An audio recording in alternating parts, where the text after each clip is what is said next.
দেশ জুড়ে এমপি মন্ত্রীদের পালানোর হিড়িক পড়েছে। কেউ পালাচ্ছেন তো কেউ পালাতে গিয়ে হচ্ছেন আটক। এর মধ্যে সামাজিক যোগাযোগ মাধ্যমে ভাইরাল হয়েছে বিমানে থাকা সাবেক মন্ত্রী ওবায়দুল কাদেরের এই ছবি, জানিয়ে শুরু হয় নানা আলোচনা। ছবিতে দেখা যায় বিমানের সিটে বসে আছেন ওবায়দুল কাদের, তার বাম পাশের সিটে দেখা যায় এক নারীকে। ওই ফ্লাইটে ছিলেন আরো অনেক যাত্রী। তাই প্রশ্ন উঠছে, তবে কি দলের নেত্রীর মতোই দেশ ছেড়ে পালালেন সাবেক সাধারণ সম্পাদক? আবার কোথাও গুঞ্জন উঠছে আটক হয়েছেন তিনি। এছাড়া জাতীয় নির্বাচনের পর থেকে প্রতিদিন মিডিয়ার সামনে কথা বললেও বৈষম্য বিরোধী ছাত্র আন্দোলনের শেষ মুহূর্তে মিডিয়ায় তাকে কথা কম বলতে দেখা যায়। তাই সবার মাঝে একটাই প্রশ্ন, কোথায় আছেন আওয়ামী লীগের সাবেক সাধারণ সম্পাদক ওবায়দুল কাদের? আন্দোলনে ব্যর্থ ভুয়া, আন্দোলনই ভুয়া। ওই আন্দোলন এখন কাদায় আটকে যাওয়া গরুর গাড়ির মতো আটকে গেছে।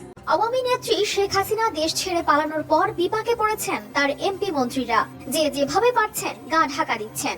একটি সূত্রে জানা যায়, শেখ হাসিনার একদিন আগেই দেশ ছেড়েছেন ওবায়দুল কাদের। সূত্র মতে গত ৩রা আগস্ট শনিবার ধানমন্ডিতে আওয়ামী লীগ সভাপতি শেখ হাসিনার রাজনৈতিক কার্যালয়ে আয়োজিত সংবাদ সম্মেলনে শেষবারের মতো কথা বলেন ওবায়দুল কাদের। শনিবার বিকেল থেকে গা ঢাকা দিয়েছেন তিনি। রোববার তাকে আর দেখা যায়নি কোথাও।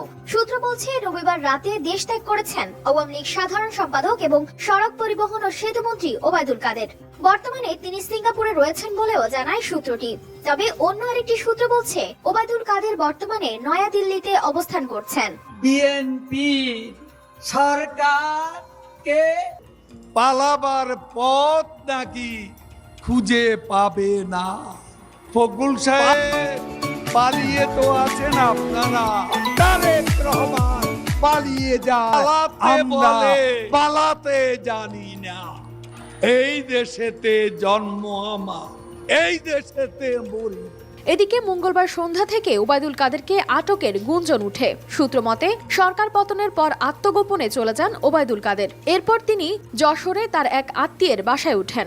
সেখানেই তিনি আটক হন। যদিও আইন শৃঙ্খলা বাহিনীর কাছ থেকে এ খবরের সত্যতা নিশ্চিত করা যায়নি। কত রঙ্গ দেখাইলা রে জাদু, কত রঙ্গ দেখাইলা।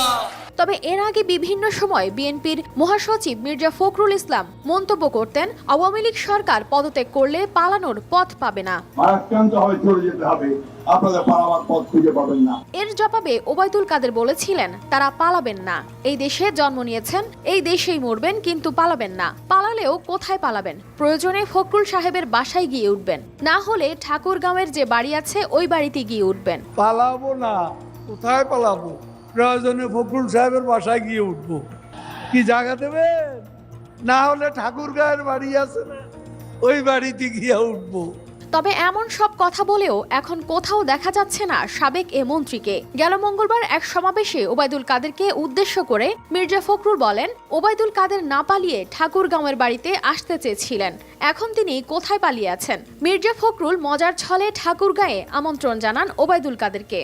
তবে সোশ্যাল মিডিয়ায় ভাইরাল হওয়া সেই ফ্লাইটে ওবায়দুল কাদের দেশ ছাড়েন কিনা তা নিয়েও নিশ্চিত হওয়া যায়নি।